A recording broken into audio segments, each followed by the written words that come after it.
Alors, salut encore une fois pour tous. Dans cette vidéo, nous allons voir ensemble comment nous pouvons procéder pour définir la taille ainsi que la colonne d'un document Microsoft Office Word.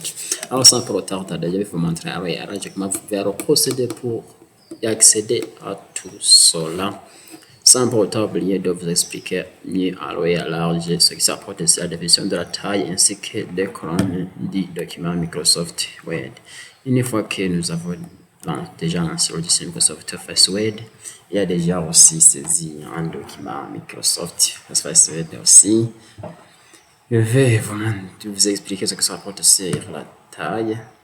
Ça veut dire que la taille va nous indiquer à nous déterminer comment la page lors de l'impression, bien lors de la disposition des pages dans un ordinateur, bien sûr un téléphone portable, doit se fixer, juste après. Et pour les colonnes, il doit nous donner des indications sur la portation, comment vous pouvez même les sortir, ou bien s'ils sont dans une seule colonne, c'est un document qu'on s'imprimer, ou bien avec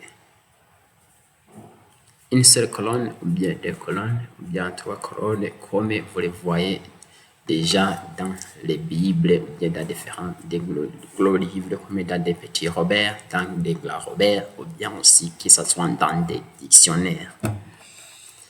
Alors, pour mieux vous faire comprendre, je vais vous montrer comment vous pouvez y accéder.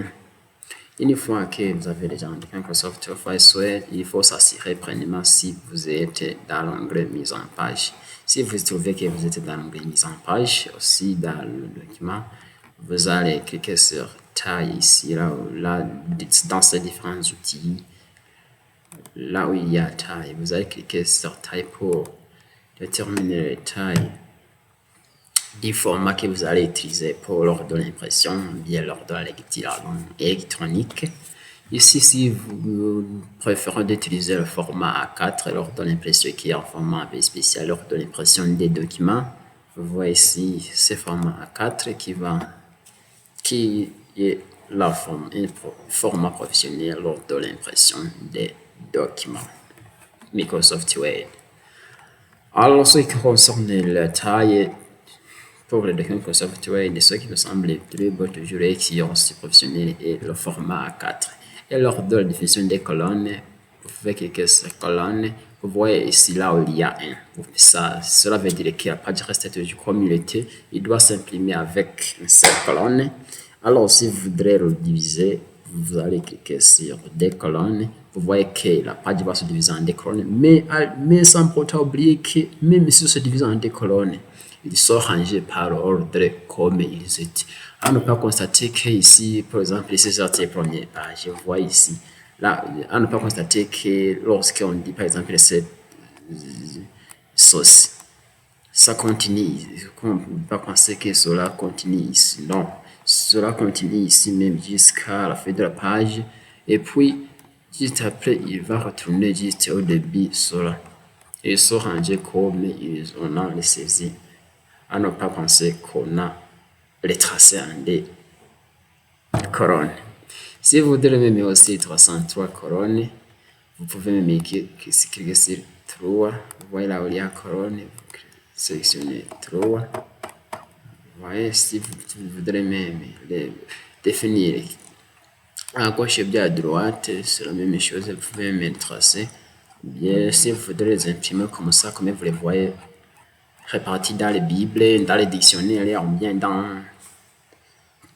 les grands Robert, ou bien dans des petits Robert, comme vous les voyez dans les différentes bibliothèques des livres. Vous pouvez même réaliser comme ça sans pourtant oublier que pour les Bibles, aussi que pour les dictionnaires, les formats ne sont pas que ceux de A4. Vous allez utiliser les autres formats.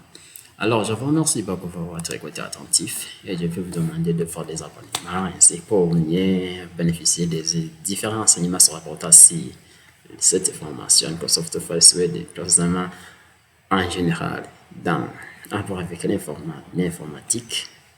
Et pour la prochaine vidéo, je vais vous montrer tout ce qui se rapporte avec notre logiciel, avec l'exception de Word. Et je vais vous inviter à poursuivre cette série de parties sur la logiciel Word, comme je vous ai réparti en 20 parties. en fait partie, ou bien en fait section de cette module de 1 jusqu'à 20.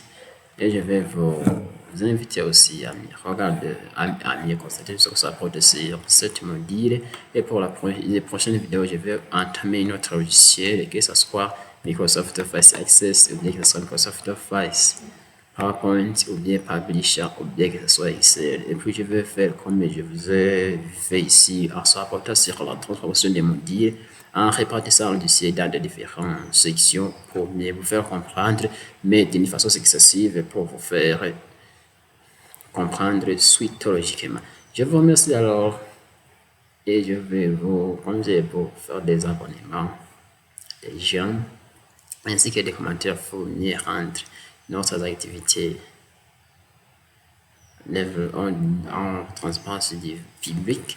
Et pour les prochaines vidéos, je vais vous montrer ce que je vous convie dans cette fin de discussion.